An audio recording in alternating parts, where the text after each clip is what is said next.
전해드리겠습니다. 자, 우리가 이스라엘 백성이 애굽을 나오는 과정이 그렇게 순탄하지 않았다는 것을 출애굽기를 읽다 보면 분명히 알 수가 있습니다. 하나님께서 모세를 떨기나무에서 부르셔서 모세의 목숨을 노리던 자들이 다 죽었다고 이렇게 말씀하시면서 애굽으로 돌아가서 이스라엘 백성들을 데리고 나오라고 이렇게 말씀하십니다.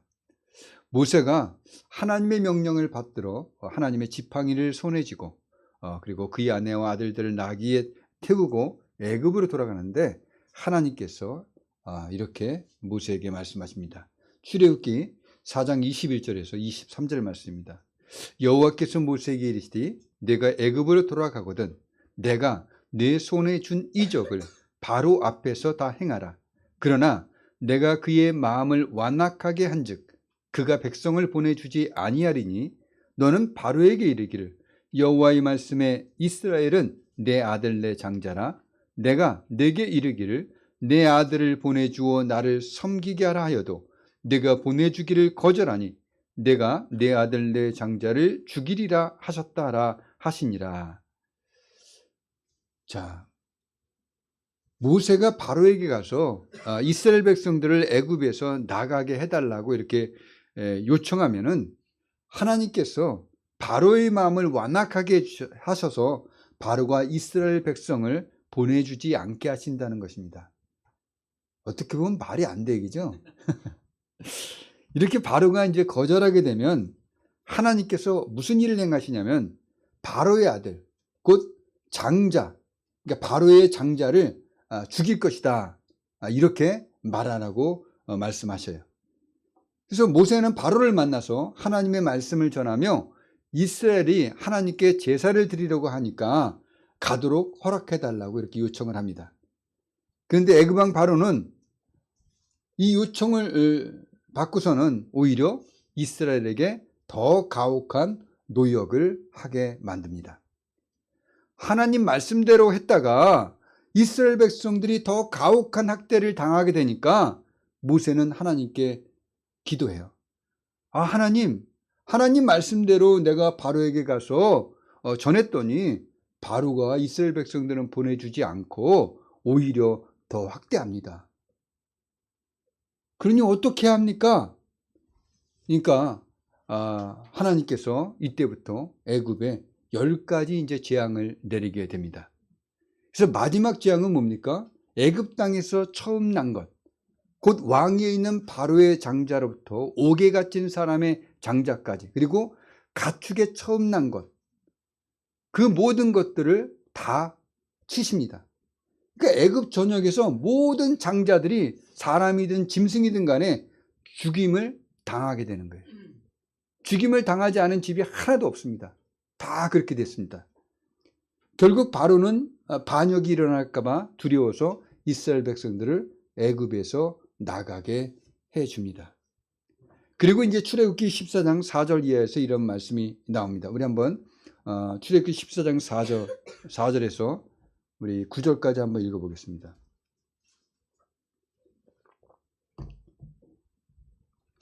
출애굽기 14장 4절에서 9절까지입니다. 내가 바로의 마음을 완악하게 한즉 바로가 그들의 뒤를 따르니 내가 그와 그의 온 군대로 말미암아 영광을 얻어 애굽 사람들이 나를 여호와인 줄 알게 하리라 하시매 무리가 그대로 행하니라. 그 백성이 도망간 사실이 애굽 왕에게 알려짐에 바로와 그의 신하들이 그 백성에 대하여 마음이 변하여 이르되 우리가 어찌 이같이 하여 이스라엘을 우리를 섬김에서 놓아 보냈는가 하고 바로가 곧 그의 병거를 갖추고 그의 백성을 데리고 갈새 선발된 병거 600대와 애굽의 모든 병거를 동원하니 지휘관들이 다 거느렸더라. 여호와께서 애굽 왕 바로의 마음을 완악하게 하셨으므로 그가 이스라엘 자손의 뒤를 따르니 이스라엘 자손이 담대히 나갔습니다. 애굽 사람들과 바로의 말들 병거들과 그 마병과 그 군대가 그들의 뒤를 따라 바알수본 맞은편 비하이롯 곁 해변 그늘이 장막 침대에 미치니라. 어떤 내용입니까? 하나님께서 바로와 그 애굽의 백성들의 마음을 완악하게 하셨기 때문에 바로가 애굽을 나온 이스라엘 백성들을 다시 잡아서 애굽으로 끌어가 자신들의 종으로 삼기 위해서 군대와 마병을 다 거느리고 이스라엘 백성들을 뒤쫓아왔다는 것입니다. 결국 이들은 어떻게 됩니까? 바로와 그의 군대와 모든 병거들은 홍해에 빠지죠. 홍해에 빠져 모두 다 몰살하게 됩니다. 이 이야기를 지금 사도 바울이 오늘 본문 17절에서 예를 들면서 18절에서 하나님의 주권과 자유로운 의사결정권에 대해서 증명하고 있는 것입니다. 17절입니다. 성경이 바로에게 이르시되 내가 이 일을 위하여 너를 세웠으니 곧 너로 말미암아 내 능력을 보이고 내 이름이 온 땅에 전파되게 하려 함이라 하셨으니, 이 17절 말씀을 인용한 말씀이 출애굽기 9장 16절의 말씀이에요. 자, 이 말씀을 제가 읽어보겠습니다. 내가 너를 세웠으면 나의 능력을 내게 보이고 내 이름이 온 천하에 전파되게 하려 하였음이니라. 자, 여기서 오늘 본문 말씀 17절과 그리고 출애굽기 16절에 너라는 이 인칭대명사가 나옵니다. 너는 누굴 말하는 겁니까? 바로왕을 말하는 거죠. 바로를 말하는 겁니다. 그리고 17절에 우리가 세웠으니라는 말을 이해를 해야 돼요. 바로가 세워진 이유가 하반절에 나오는데, 바로를 하나님께서 세운 이유는 곧 너로 말미암아 내 능력을 보이고 내 이름이 온 땅에 전파되게 하려고 바로를 세웠다고 합니다. 그래서 여기서 이제 이 세웠다고 할 때 어떤 사람들은 하나님께서 하나님의 능력을 보이고 하나님의 이름이 온 땅에 전파되게 하려고 바로를 태어나게 하신 거로 이렇게 해석하는 분들도 있어요. 그러니까 하나님께서 하나님의 능력과 영광을 보이기 위해서 바로를 창조하셨다, 이렇게 이 세웠다는 말을 그렇게 해석할 수도 있습니다. 근데 그 뜻이 아닙니다. 바로는 애굽의 왕으로 강력한 통치자로 이미 존재하고 있었어요. 그런 통치자를 하나님께서 사용하셨다는 것입니다. 그래서 여기서 세웠다는 말을 이해하기 쉽게 제가 한번 이야기를 만들어 봤어요. 내가 만드는 내용이 적절한지는 좀 그렇지만은 좀 여러분들이 이해는 할 수 있을 것 같아요. 자, 우리가 야구 좋아하죠, 여러분들. 야구를 제가 비유로 얘기할게요. 야구를 볼 때 야구는 최고의 맛이 뭡니까? 아니 그거 말고 구이말, 투아웃, 그죠? 바로 그게 이제 우리가 야구를 볼 때 최종 우승을 결정하는 구이말에 서로 2대 0의 점수 상태에 있다고 한번 우리가 생각해 봅시다. 타자는 4번 타자예요. 모두가 그에게 시선이 집중되어져 있습니다. 왜냐하면 지금 투아웃 투 스트라이크, 주자는 1루 3루에 들어가 있어요.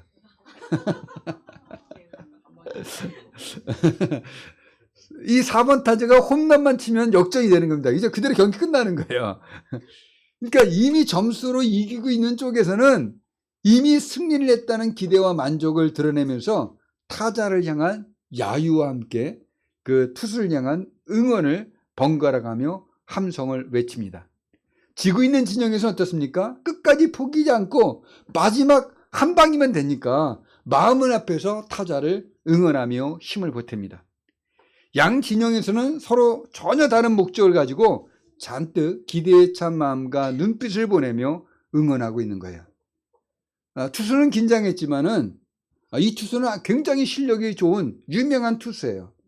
그래서 여유롭게 4번 타자를 맞이해서 투 스트라이크까지 이끌어냈어요. 이제 공 한 개로 이 타자를 잡느냐, 아니면 2개를 더 던져서 타자를 잡아내느냐, 이 승부를 걸고 공을 던져야 될 시점에 와 있습니다. 이 투수는 지금까지 전 경기를 무실점으로 승리를 이끌어온 투수였기 때문에 사람들은 이미 승리를 예감하고 있었습니다. 타자는 어떻습니까? 자기가 한 방을 치면 승리하는 거예요. 그러니까 긴장합니다. 내가 한 방을 쳐야 되겠다. 어떤 공이 오기를, 홈런을 날릴 수 있는 공이 오기를 잔뜩 기대하고 그 한 방을 날리기 위해서 준비합니다. 그러면서 투수가 어떤 공을 던질지 예측해야 됩니다. 자, 이제 투수가 공을 던지려고 준비합니다. 순간적으로 모든 함성이 다 조용해지면서 숨을 죽이며 살핍니다. 타자는 야구 방망이에 잔뜩 힘을 주고 타격 자세를 다시 한번 고쳐 잡습니다. 드디어 투수가 공을 던지고 타자는 방망이를 힘껏 휘두릅니다. 방망이에 맞은 공은 맑은 소리를 내면서 저 멀리 우익수 길을 훌쩍 뛰어넘어 우측 관중석으로 날아갑니다. 홈런입니다. 타자가 홈런을 때리면서 결정적인 승리를 이끌어내 승리의 주역이 되었습니다. 더그아웃에서 선수들과 감독, 코치들이 나와 기뻐하며 홈런을 친 선수를 등을 두드리면서 기쁘게 맞이합니다. 관중석에는 시비가 엇갈리며 탄식과 환호가 섞여 나옵니다. 투수는 홈런을 맞기까지 모든 경기를 주도해 왔어요. 모든 사람들의 시선과 마음 그리고 관심은 온통 지금까지 승리를 이끌어온 이 투수에게 쏠려 있었습니다. 투수의 구질과 제구력, 속도, 이 볼 컨트롤을 아낌없이 아나운서는 칭찬하고 있었어요. 그리고 모든 사람들이 그의 제구력을 믿었습니다. 어느 타자도 칠 수 없었기 때문에 투수는 마치 이 경기를 승리로 이끌어가는 능력자처럼 보였습니다. 근데 9회 말 투아웃 투스트라이크에 1, 3루 상태에서 2대0으로 지고 있었는데 그 마지막 타석에 들어온 선수가 홈런을 때려 역전을 일으킨 것입니다. 승자와 패자가 바뀐 거예요. 가장 뛰어난 투수가 홈런을 얻어맞아서 갑자기 패자가 되어버린 것입니다. 이제 사람들은 이 경기에서 가장 뛰어난 경기를 보여주던 투수의 공을 홈런으로 쳐낸 타자를 잊어버릴 수가 없게 된 것입니다. 신문과 방송은 연일 이 경기를 보지 않은 사람들께까지 이 놀라운 소식을 전합니다. 그래서 모든 사람들이 이 경기에서 무패와 무실점의 강한 투수를 만나 홈런을 때린 4번 타자를 승리자로 더 기억하게 되어버렸습니다. 그러나 투수는 승리를 빼앗겨버린 불행한 선수로 패배를 만든 장본인으로 기억하게 되는 겁니다. 투수는 이 경기에 등록되어진 선수였고 처음부터 끝까지 계속해서 이 경기를 주도하면서 참여해왔던 놀라운 실력을 가지고 있었던 선수였습니다. 그러나 이 경기, 이 마지막에 이 승리를 이끌어내지 못하고 이긴 경기를 지게 만든 비참한 패배자가 되어버렸습니다. 그리고 오히려 타자를 승리의 영웅으로 만들어준 불행한 투수가 되었던 것입니다. 투수가 뛰어난 실력을 갖추고 있었고 너무나 유명했기 때문에 이런 투수를 이겨낸 타자가 오히려 더욱 사람들에게 부각되어져 버린 것입니다. 이렇게 기존에 있던 사람이 특별한 어떤 사건을 통해서 그 일어난 사건을 두드러지게 나타나도록 돕는 역할을 하는 것, 이런 것을 오늘 본문에서 세웠다라고 이렇게 말하고 있는 것입니다. 그러니까 바로라는 기존에 존재해 있던 그 바로를 하나님께서 하나님의 영광을 나타내는 존재로 사용했다는 것입니다. 18절 같이 하나님께서는 기존에 존재하고 있는 사람들을 통해서 하고자 하시는 자를 긍휼히 여기시고 하고자 하시는 자를 완악하게 하실 수 있는 분이라는 것입니다. 근데 바울 사도는 사도 자신이 이런 말을 하고 있는 것이 아니라 성경이 기록하고 그렇게 증거하고 있는 것을 자신이 말하고 있다고 이렇게 성경에 기록해 놓고 있습니다. 맞습니다. 출애굽기 9장 16절의 말씀을 인용하고 있는 것입니다. 바울 사도가 말하는 것이 아니라 성경에 기록된 말씀을 가지고 말하는 것입니다. 하나님은 주권을 가지고 하나님의 뜻대로 자유롭게 결정하시며 일하시는 분이라는 것은 성경에 기록되어져 있다는 것을 강조함으로써 하나님의 주권과 자유로운 의사결정에 대한 모든 논쟁의 종지부를 찍고자 하는 것입니다. 우리는 성경이 아니고서는 하나님에 대해서 알 수가 없습니다. 우리는 성경이 아니고서는 예수님이 우리의 구원자이신지에 대해서 알 수가 없습니다. 오직 성경만이 가르쳐주고 있는 것입니다. 하나님의 말씀을 성경에 기록해 놓고 있어요. 또 사도들은 그리스도의 마음을 우리에게 전하도록 성령으로 능력을 입었습니다. 우리는 성경을 통해서 하나님이 누구신지, 그리고 무슨 일을 하시고 어떤 목적을 가지고 계시는지, 그리고 어떤 성품을 갖고 계시는지 알 수가 있기 때문에 하나님과 그리스도의 마음을 성경을 통해서 충분히 알 수가 있습니다. 우리는 성령을 통해서 성경의 가르침을 받아야 합니다. 그리고 그 가르침에 복종해야만 합니다. 만약에 우리가 어떤 난해한 문제를 가지고 서로 대화를 하고 있다고 할지라도 성경에서 말씀하고 있다고 한다면, 가르치고 있다고 한다면 즉각적으로 우리의 모든 질문과 의심을 거두고 논쟁을 즉각적으로 그치고 성경의 가르침과 교훈에 복종해야 합니다. 왜냐하면 하나님의 말씀은 진리이기 때문입니다. 우리는 자신의 의견을 주장하고 원하는 것을 하려고 고집을 피우는 것이 아니라 하나님께서 말씀하시고 하나님이 명령하시는 것을 해야 하기 때문입니다. 우리 교회도 하나님의 말씀 앞에 모든 논쟁의 종지부를 찍고 주께서 가르치시고 분부하신 대로 성경이 말씀하시는 방향으로 나아갈 때 하나님께서 모든 좋은 것들을 우리에게 주실 줄 믿습니다. 자, 17절을 다시 한번 봅시다. 성경이 바로에게 이르시되 내가 이 일을 위하여 너를 세웠다라고 했습니다. 성경을 의인화시켰어요. 성경은 곧 하나님의 말씀입니다. 성경이 바로에게 말씀하셨다고 하기 때문에 하나님의 말씀과 주권적 의지가 확실하게 드러나는 것을 알 수가 있어요. 하나님께서 이 일을 위해서 바로를 세웠다고 합니다. 그럼 이 일이 무엇입니까? 바로를 사용해서 하나님 자신의 능력을 보이고 하나님의 이름이 온 땅에 전파되게 하려고 바로를 세웠다고 합니다. 그것이 일입니다. 자, 바로를 어떻게 사용하십니까? 18절을 보면 완악이라는 단어가 있어요. 우리가 앞에서 출애굽기를 살펴보면서 하나님께서 바로의 마음을 완악하게 하실 거라는 말씀을 전해드렸습니다. 내가 그의 마음을 완악하게 한즉 그가 백성을 보내주지 아니하리니, 하나님께서 바로의 마음을 완악하게 해서 바로가 백성을 애굽에서 나가지 못하게 한다는 말씀입니다.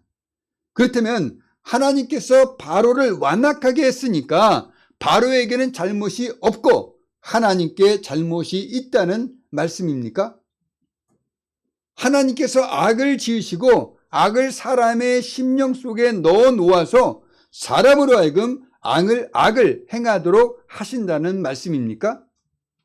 우리는 이 질문의 정확한 이해를 위해서 성경을 통해서 알아보아야 합니다.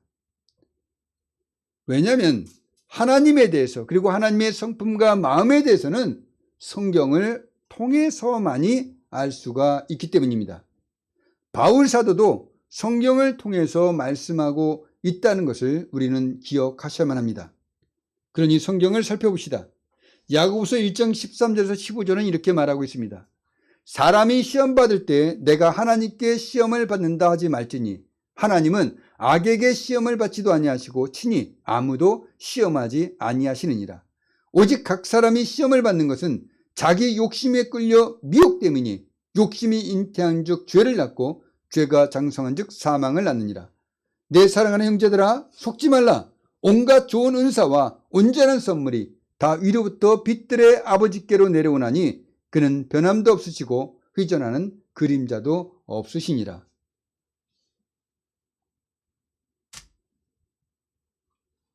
즉 하나님께서는 죄를 만드시는 분이 아니라는 것을 분명하게 가르쳐주고 있다는 것입니다.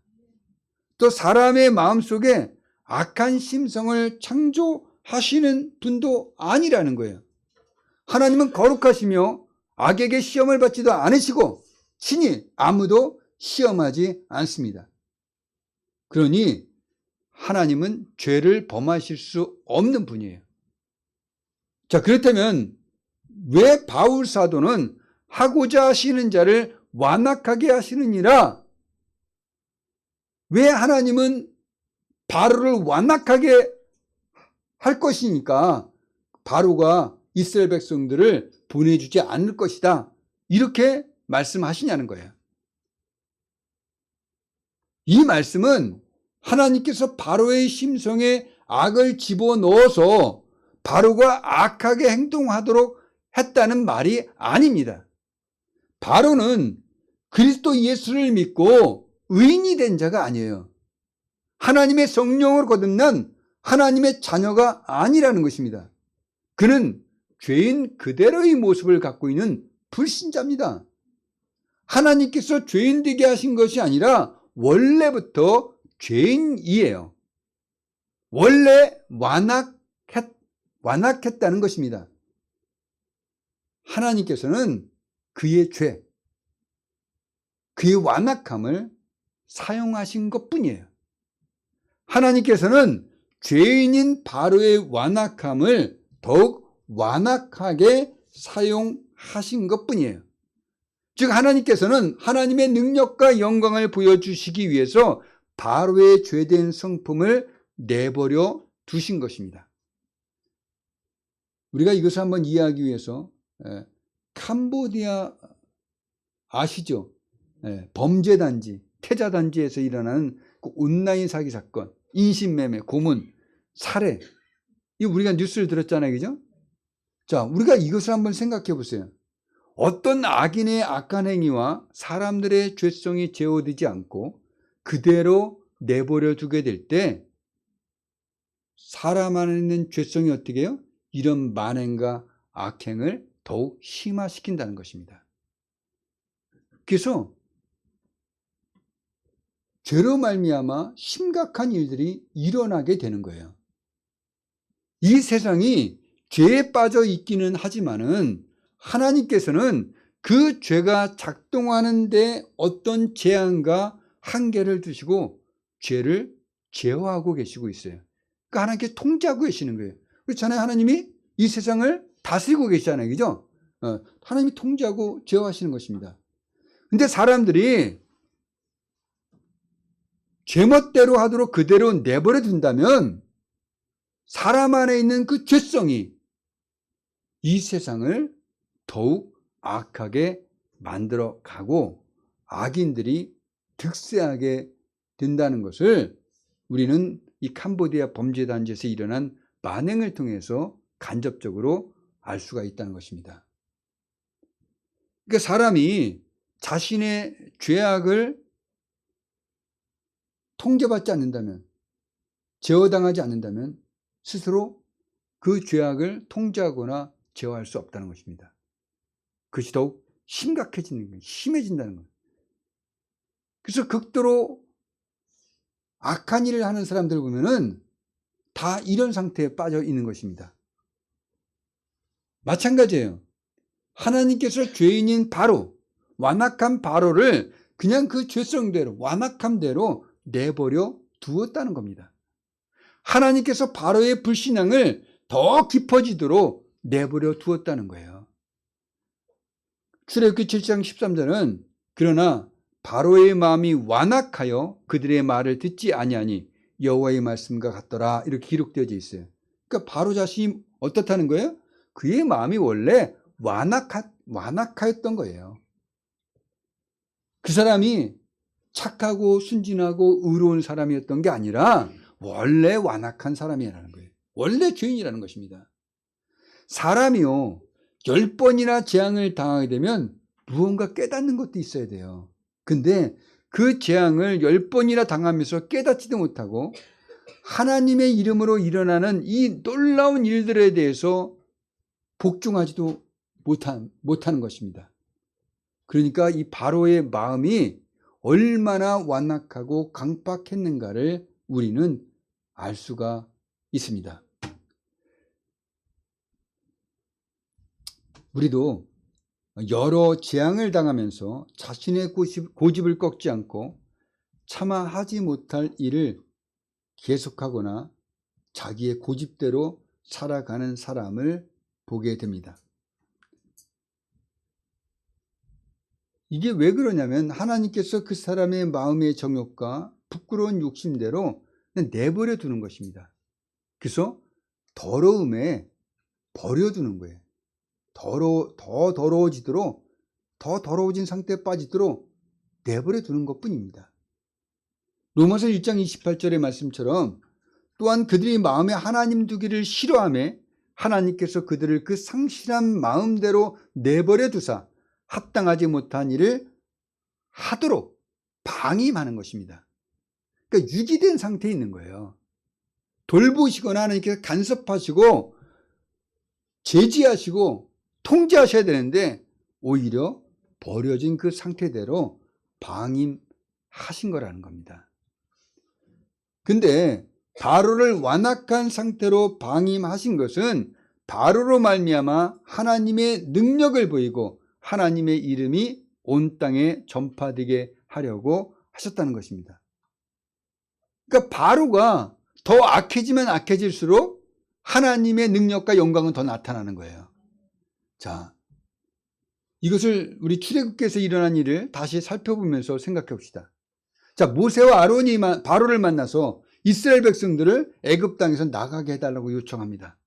이때 바로가 허락하게 되었다면 하나님의 능력과 하나님의 이름이 온 땅에 전파가 되어지겠습니까? 아니죠? 야, 바로는 참 자비하다. 이렇게 되어졌을 것입니다. 하나님께서 말씀하신 대로 근데 바로는 거절했어요. 그리고 오히려 더 큰 괴로운 노역을 강요했습니다. 바로가 거절했기 때문에 하나님께서는 바로가 이스라엘 백성을 내보내 줄 수밖에 없도록 어떻게 합니까? 바로를 낮추시기 위해서 더 강하고 큰 이적을, 더 고통스러운 이적을 나타내 보여줘야만 했던 거예요. 그러니까 바로가 거부하면 거부할수록 이적은 계속해서 일어납니다. 그리고 그 이적은 더 크고 강하게, 그리고 바로 자신에게까지 직접적으로 타격을 받도록 피해를 입도록 하게 만드는 겁니다. 한 번이면 우리가 그럴 수 있지 눈 감아 버립니다. 한 두세 번 일어나면은 에이, 그거 이 세상에 자연적으로 일어나는 일들 중에 하나일 거야. 이렇게 생각합니다. 근데 더 크고 강하며 사람이 할 수 없는 일이라는 것을 알 수 있을 정도로 계속해서 더 크게, 강력하게, 파기력 있게 일이 일어나고 더군다나 자신이 그 피해를 입게 된다면 이스라엘 백성들을 내보내기 싫어도 내보낼 수밖에 없는 상태에 놓여지게 되는 겁니다. 그리고 한두 번이 아니라 10번까지 일어났으니까 이 사건이 뭐예요? 그 주변에 애굽 모든 사람들뿐만 아니라 그 주변의 모든 나라들에게까지 소문이 날 수밖에 없는 거예요. 자, 바로가 거부한다는 것은 바로의 완악함을 드러내는 거예요. 그러니까 바로가 완악하면 완악해질수록 하나님의 능력은 더 크게 나타나는 거죠. 그죠? 그리고 더 하나님의 능력이 더 크게 나타나니까 하나님의 영광은 이 세상 속에서 더 영광스럽게 드러날 수밖에 없게 되는 겁니다. 자, 생각해 보세요. 바로는 당시에 세계의 중심에 있는 나라의 황제입니다. 많은 군대를 거느리고 있어요. 강한 권력을 행사하면서 일반 사람들로는 하지 못할 일이 없는 절대적인 권력을 갖고 있는 사람이었습니다. 근데 그가 이스라엘 백성들을 내보내지 않으면 안 될 정도로 낮아졌다는 것은 자신에게 더 큰 피해가 입지 않도록 할 수밖에 없었다는 거예요. 왕을, 이 절대적인 왕을 이 절대적인 왕이 굴복했다는 얘기입니다. 자, 근데 이런 이 왕이 그 완악함을 버리지 못합니다. 그래서 어떻게 해요? 이스라엘 백성을 내보내고 난 다음에 다시 애굽의 군사와 병거들을 거느리고 이스라엘 백성들을 뒤쫓아옵니다. 그리고 결국은 어떻게 돼요? 홍해에서 바로의 왕뿐만 아니라 그의 군대와 병거들이 다 수장되어져 버려요. 몰살당하게 됩니다. 여러분, 이런 큰 전쟁이 일어나는 것처럼 이런 어마어마한 군대를 이끌고 온 거예요. 그리고 그 군대와 이스라엘 병거 사이에는 낮에는 구름기둥, 밤에는 불기둥이 모든 사람들이 볼 수 있을 정도로 있었어요. 그리고 마지막에는 홍해가 갈라지면서 이 애굽의 모든 군대와 병거 그리고 바로가 수장되어져 버립니다. 이게 소문이 안 날래야 안 날 수가 없습니다. 그 주변의 모든 나라에게 다 전파되어집니다. 바로와 그 군대를 홍해에서 수장시키시고 이스라엘에게 안전하게 홍해를 건너게 한 소식을 듣고선 그 주변의 나라들이 얼마나 두려워 떨었는지에 대해서 모세의 노래에 나옵니다. 모세의 노래에 뭐라고 나오냐면은 블레셋 주민이 두려움에 잡히며 에돔 두령들이 놀라고 모압 영웅이 떨림에 잡히며 가나안 주민이 다 낙담하나이다. 그 하나님의 능력과 그 이름이 온 땅에 전파되게 되었다는 것을 알 수가 있어요. 그것뿐입니까? 이스라엘을 애굽에서 이끌어내시고 홍해를 건너가게 하신 그 하나님의 능력과 영광된 이야기는 전혀 사라지지 않습니다. 40년이 지나서 여호수아가 여리고성을 점령하러 들어갈 때 그곳에 살던 라비 한 말에 의해서도 증거되어지는 것을 알 수가 있어요. 이는 너희가 애굽에서 나올 때 여호와께서 너희 앞에서 홍해의 물을 마르게 하신 일과 너희가 요단 저쪽에 있는 아모리 사람의 두 왕 시온과 옥에게 행한 일, 곧 그들을 전멸시킨 일을 우리가 들었음이니라. 우리가 듣자 곧 마음이 녹았고 너희로 말미암아 사람이 정신을 잃었나니 너희 하나님 여호와는 위로는 하늘에서도 아래로는 땅에서도 하나님이시니라. 하나님께서 하신 그 능력과 그 영광이 그 온 나라 주변을 다 소문이 퍼지게 되었다는 것입니다. 그리고 40년 지난 후에도 그 하나님의 능력과 영광은 사라지지 않고 하나님이 하신 일들은 사람들에게 기억되어지고 대대로 전해져 내려왔다는 것입니다. 이렇게 하나님께서는 바로를 완악하게 하심으로 하나님의 능력을 보이고 하나님의 이름이 온 땅에 전파되어지도록 하신 거예요. 여러분, 우리는 이 말씀을 통해서 하나님의 심판 가운데 놓여지게 되는 완악함, 강팍함, 우리의 고집을 버려야 한다는 것입니다. 여러분, 고집 강한 분들 계십니까? 하나님의 말씀을 전해도 계속해서 자기의 고집을 앞세우면서 자기의 고집을 관철하려고 하는 분들, 그것은 좋지 않는 겁니다. 우리가 고집을 피우면 피울수록 하나님에게 악하게 사용되어질 뿐입니다. 어떤 분들은 이렇게 말해요. 나는 그래도 바로와 같이 당하지 않고 난 멀쩡히 있는데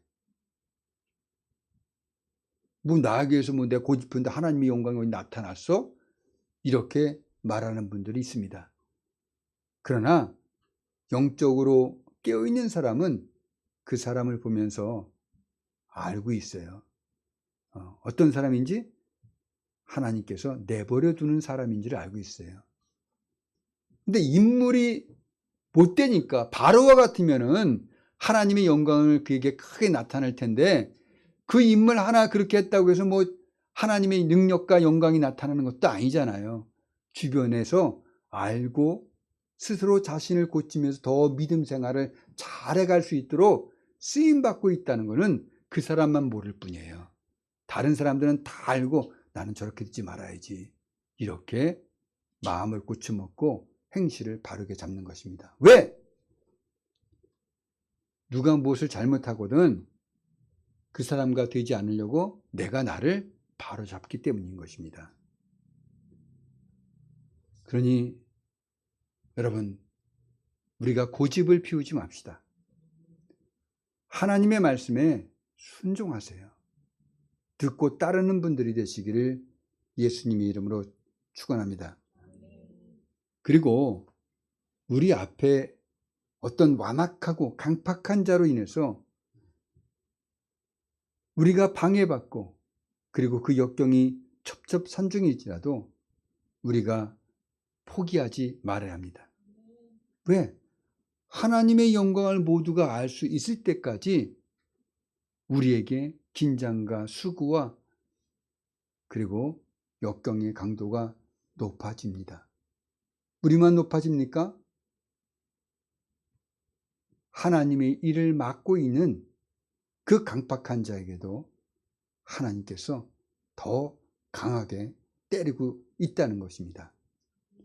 그리고 결코 인간이 할 수 없는 일들을 통해서 하나님의 능력을 보여주시며 하나님의 이름이 온 땅에 전파되게 하시는 것입니다.